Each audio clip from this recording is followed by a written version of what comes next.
If this bill becomes law, we think what that will do, frankly, is just increase electricity prices on consumers. Okay, this guy doesn't really know what he's talking about here. Today, we're talking about the Texas electric grid and how we can make it more affordable and reliable. I'm Brent Bennett. I'm the policy director for the Life Powered Initiative at the Texas Public Policy Foundation. I've been working on electric grid policy for more than 5 years. Prior to that, I got my PhD in material science building grid storage batteries, and I was a battery engineer. And I want to educate you a little bit on what this bill is today. This is Senate Bill 715.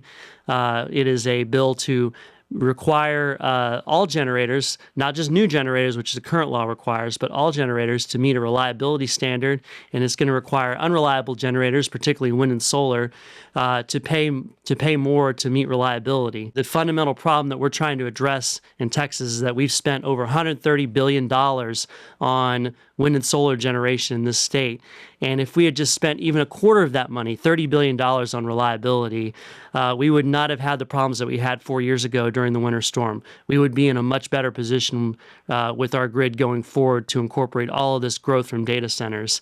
And this bill, we think, is a necessary piece of that whole equation. Anyway, let's get back into it.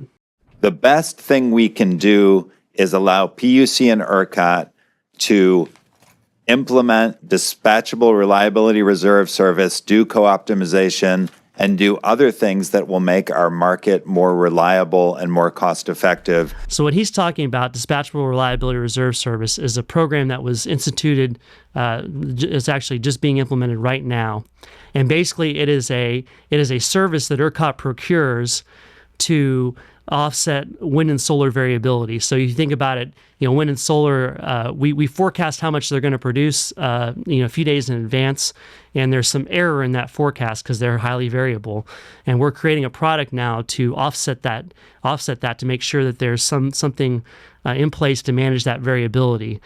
Well, guess who pays for that service? That gets passed directly to ratepayers. So he's basically saying, oh, well, our idea is going to increase prices for ratepayers. And then he goes immediately after that into saying and advocating for a program whose cost is directly passed on to ratepayers.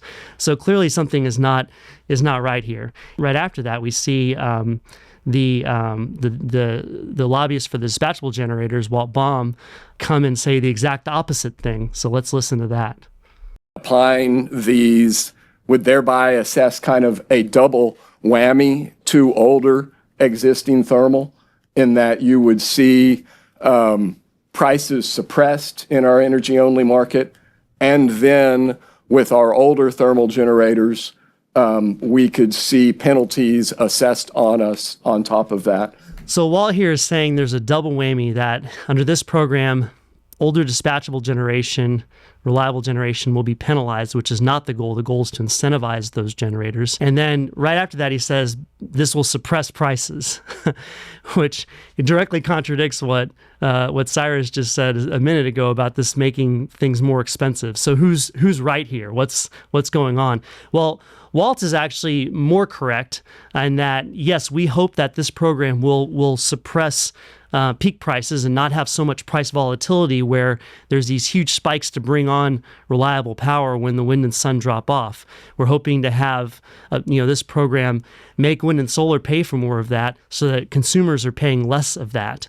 But the idea that this is a double whammy for generators, no, because they get revenue from this program to help pay for their firming costs. So any unit that is putting reliable electrons into the grid should be incentivized under this program, and he's not quite understanding that. The problem is now with the existing legislation, which only applies to new generators, only new generators are eligible for incentives.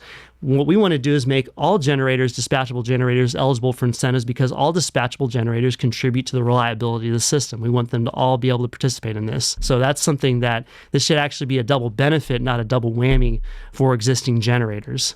The other thing Walt said again about the retroactivity, all of the programs, everything we do to change the market and to change the rules has effect on existing versus new generation. Even rules that only apply to new generation affect how those generators will interact with the existing fleet.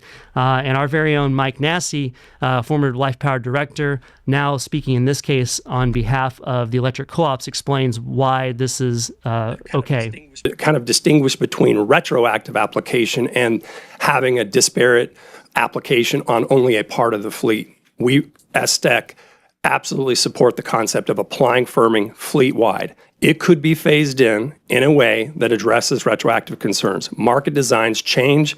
In every state that I represent, there's always a change. Everybody argues retrofit or retroactive, and we phase it in to address that issue. Yeah, so what Mike's saying there is exactly right.